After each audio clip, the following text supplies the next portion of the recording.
आइए छठ गीत के साथ समाप्ति करूंगी और अभी जिसको देना होगा यहाँ लाके रखिएगा।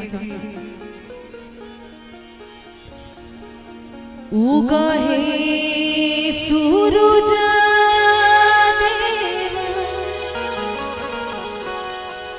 भेल भीनु सरवा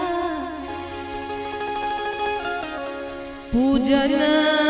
के रे बेरावा अरघ के रे बेरावा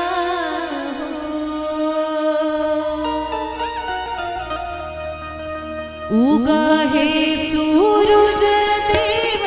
भेल भीनु सरवा पूजन के रे बेरावा अरघ के रे बेरावा बड़की पुकारे देव दोनों कर जोरावा अरघ के रे बेरावा पूजन के रे बेरावा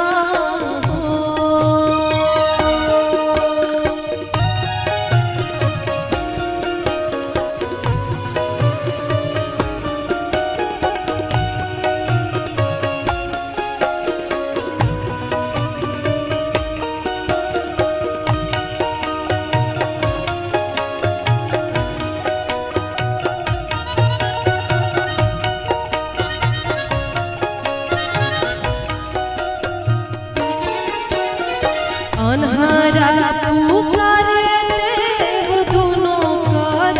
जोरावा पूजन के रे बेरावा अरघ के रे बेरावा बाझिन पुकारे देव दोनों कर जोरावा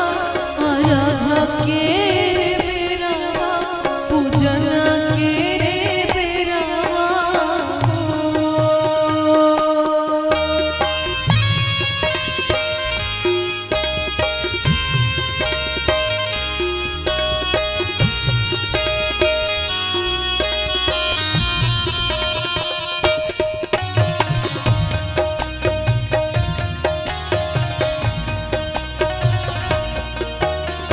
निर्धन पुकारे देव दोनों कर जोरावा पूजन